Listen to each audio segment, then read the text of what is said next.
Gusto niya yung nene.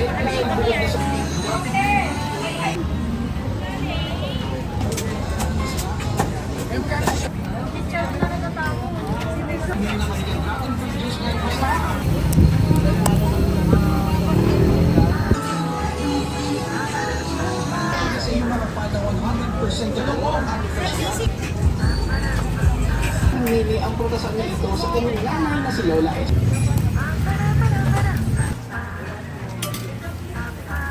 Ako ni Bote.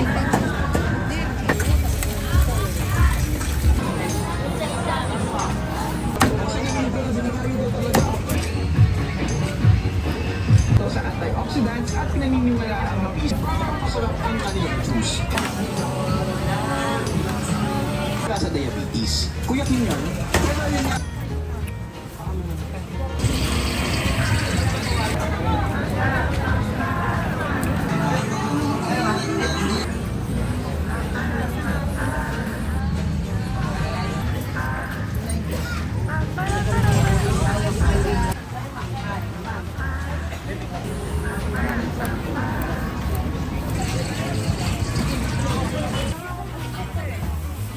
Ano?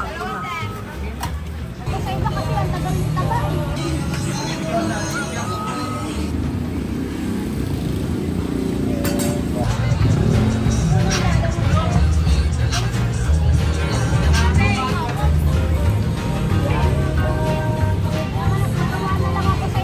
tagal ng taba eh.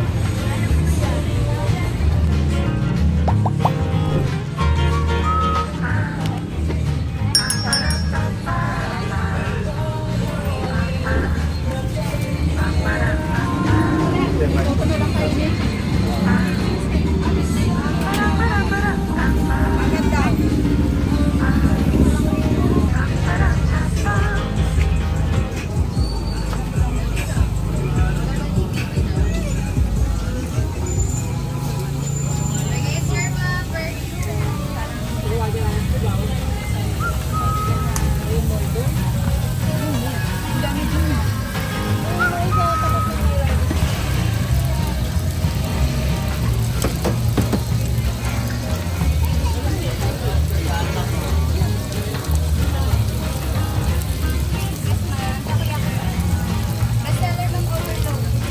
8 gram of pwede pa.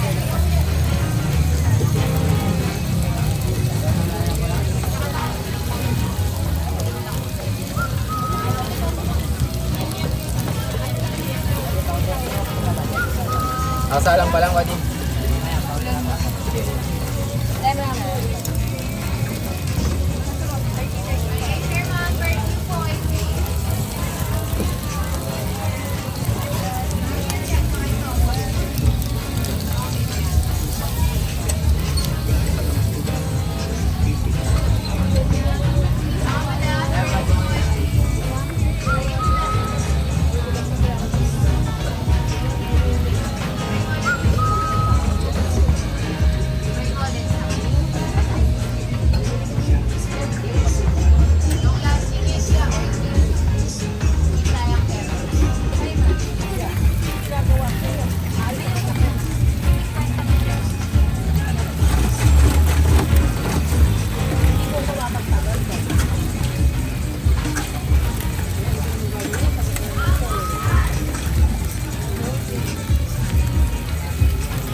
Yung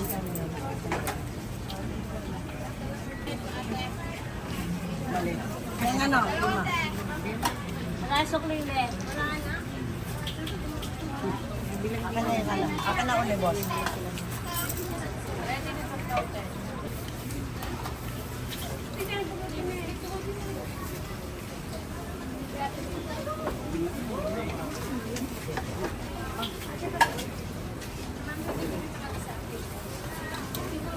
Ah, pansit.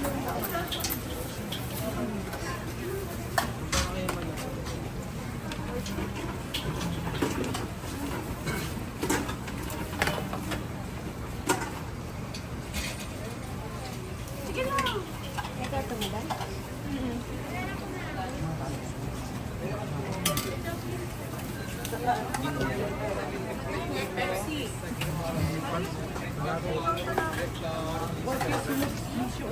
Pepsi lang po ang available. Ilan, madam? Pepa yung 15, pe. Pepa yung 15. Pepa yung 15. Kaya niyo po magkano.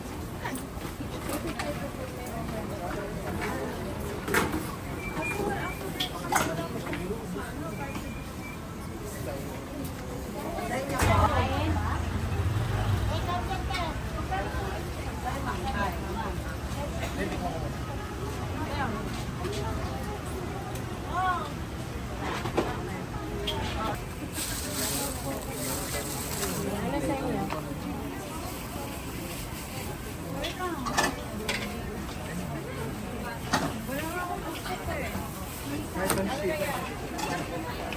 Dito ka mo po.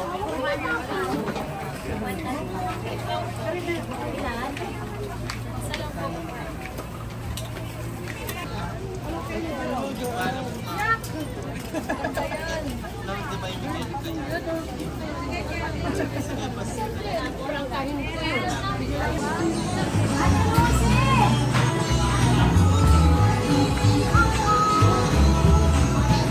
Alam mo yung parang tabaw na, no? Yung pansit talaga yung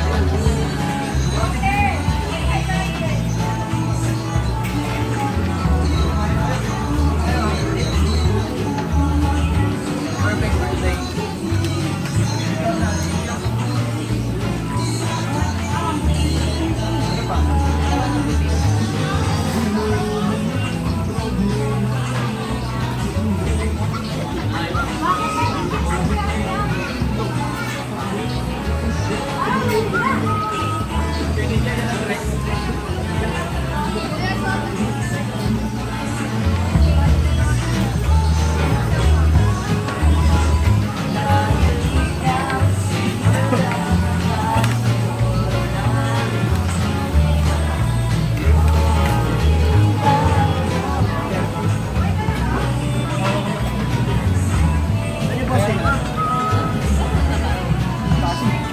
One lang sa inyo, ma'am.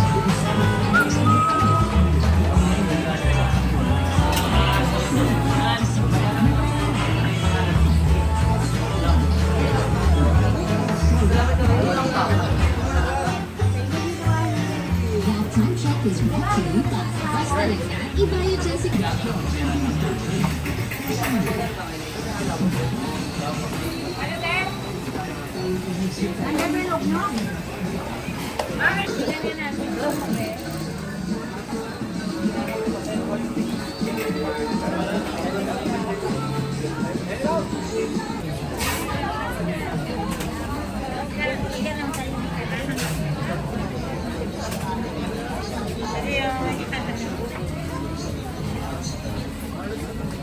Ako sabi ko nga, kuhaan lang kayo.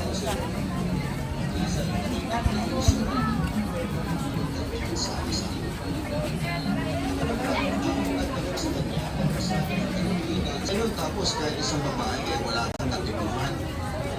Masyado ka mag-juicy or alam na, di ka, umaming ka na, Johan. Bakla ka, no? Biro ko pa sa kanya. Agad namang tumanggi si Johan. Anong pinagsasabi mo dyan? Hindi ako bakla, ha?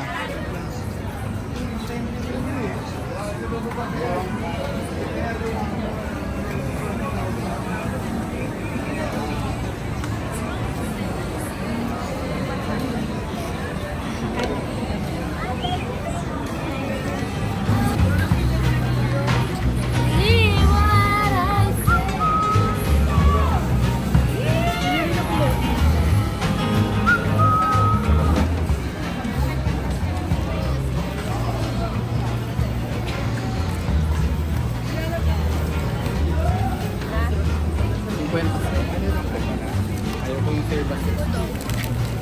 Lang ako. Magkano po? 50 po, dalawang piraso. Balot guys. Kain ko. May manghang. Isa lang. Masyado na. Maraming sabi.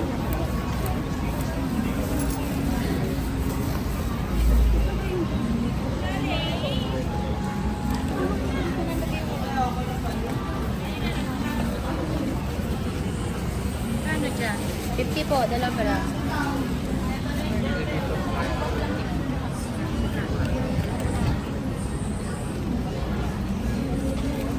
Nasaan niyo, ma'am? Kain, balot. May garlic.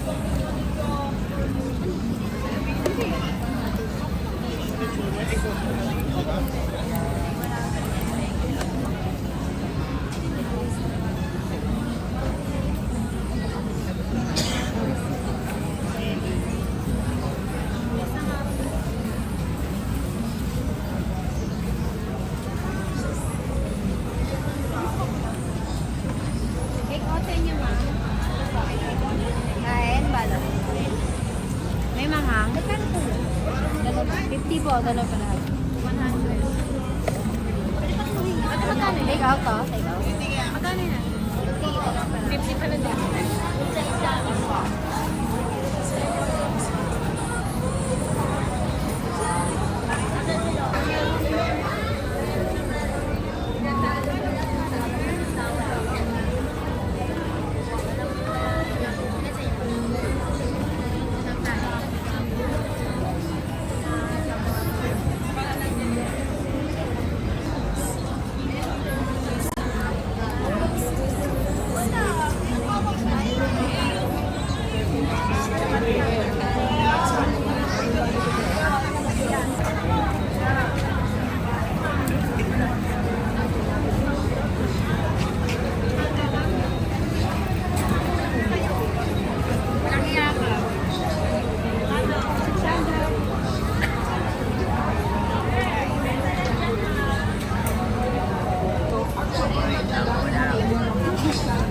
Dahil napag-alaman ko na may 30 years na pala sila nagtitinda dito sa Quiapo at hinana na lang ni Aling Nene ang prutasan na ito sa kanyang nanay na si Lola Esther. At ito nga nakita natin na katuwang niya na ngayon ay ang kanyang anak na si Ate Patty. Di ba? Ang third generation na. Kasama natin si Ate Patty. Yan si Ate Patty.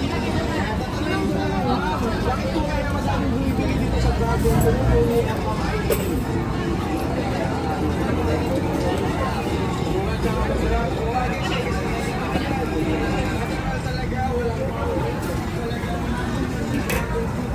Thank you, sir. Siomai. Ayan. Overload pa natin. Fortunately, hindi na natin kailangan pumunta ng kailan para makapil ng pag-aari. Yung fruit stand ni Aling Aileen ay nagbebenta na rin sa actually, sobrang patok at tinatangkilik naman talaga ang juice stand ni Aling Nene. Dahil bukod na sa mura, masarap, healthy at natural pa. Hindi mo kasi o kahit anong dragon fruit flavor yun, parang masarap ang kanilang juice. And yes, nakakatakam naman talaga kasi grabe, may kita mo talaga sa iyong harapan na 100% totoo at fresh dragon fruit yung nilalagay nila. Sa totoo lang, may ano po kayo sa number yun? Sobrang galing. Kineto ay baka manibago kayo dahil medyo exotic ang kanyang lasa. Sobrang kakaiba kasi ng kanyang texture sa mga prutas na madalas nating natitikman. At alam nyo ba na dati daw ay dating mga maharlika lamang sa Vietnam ang nakakakain nito. Sobrang yaman kasi nito sa antioxidants at pinaniniwala ang mabisa kontra sa diabetes. Yung natikman ito na papanahon, sikat na sikat at talaga naman pinagkakaguluhan dragon fruit juice dito sa Quiapo, Manila. And yes, kailangan nyo nga magmadali dahil alam nyo ba na hanggang ngayon November shake dito sa Quiapo. Kasi yung mga binigay dito talaga ang standard ito dahil 100% prutas.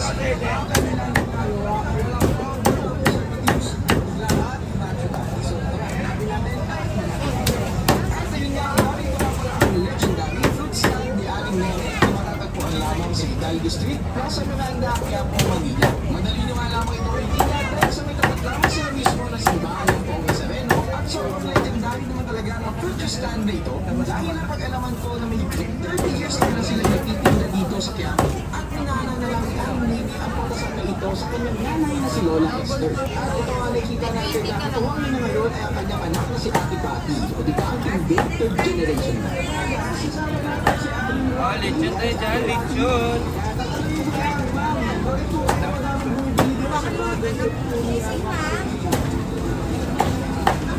Ayun, sir, isang cheese lang. Lechon, sir.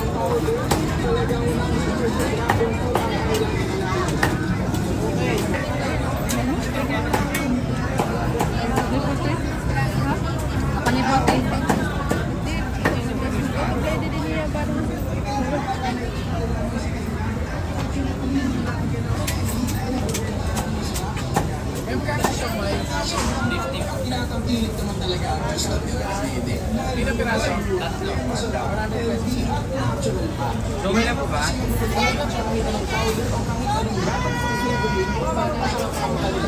And yes, nakakapag naman talaga kasi kita mo talaga sa iyong harapan na 100% totoo at fresh yung nilalagay nila. Sa totoo lang, Ay, ito magkano yan?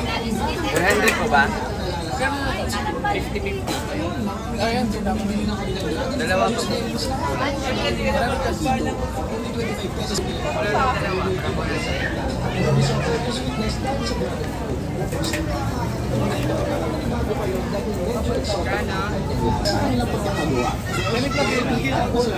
Yan lang, page na. Glamig sa pasugod ako sa Quiapo para dayuhin na tikman ito na papanahon, sikat at talaga namang pinagaya ang diluhin dragon fruit juice dito sa Quiapo, Manila. And yes, kailangan naman magmadali dahil alam nyo ba na hanggang ngayong November na lang raw ang season ng marami nga bumibili na kanilang dragon fruit juice na mas nakakapura daw yung mga tao dito. For only 25 pesos kasi ay maaari nyo itong matikman at kung malaki naman ay 50 pesos ang halaga nito. When it comes to taste, ay masasabi ko na nasarapan po talaga ako. Very milky dahil sa gatas at very subtle ng sweetness dahil sa dragon fruit. Kung first time nyo nga makakatikim nito, ay baka manibago pa yun dahil medyo exotic ang kanyang lasa. Sobrang kakaiba kasi ng kanyang texture sa mga prutas na madalas nating natitikman. At alam nyo ba, dati daw ay dating mga maharlika lamang sa Vietnam ang nakakakain ito. Sobrang yaman kasi nito sa antioxidants at pinaniniwala ang mabisa kontra sa diabetes. Kuya Kim yun? Pero yun nga, para sa akin ay enjoy ito talaga yung juice dahil sobrang linis sa kanila.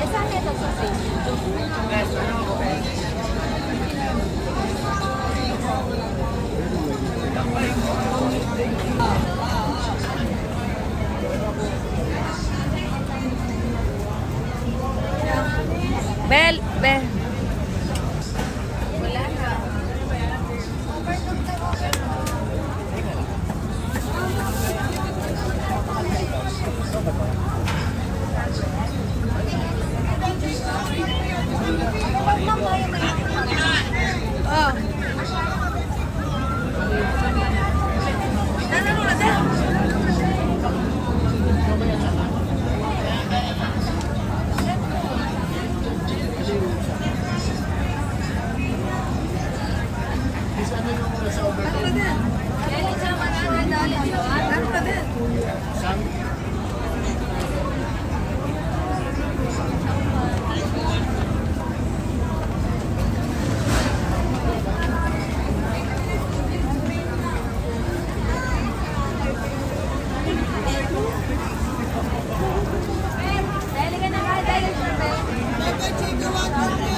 And yes, kailangan nyo nga magmadali dahil alam nyo ba na hanggang ngayong November na lang raw ang season ng prutas.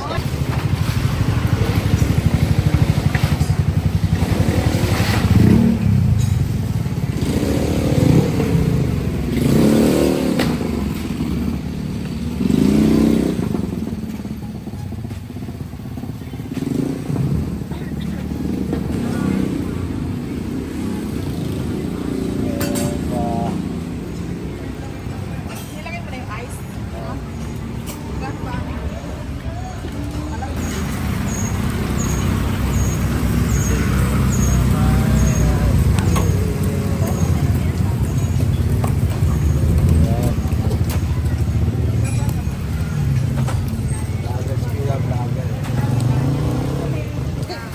Ha?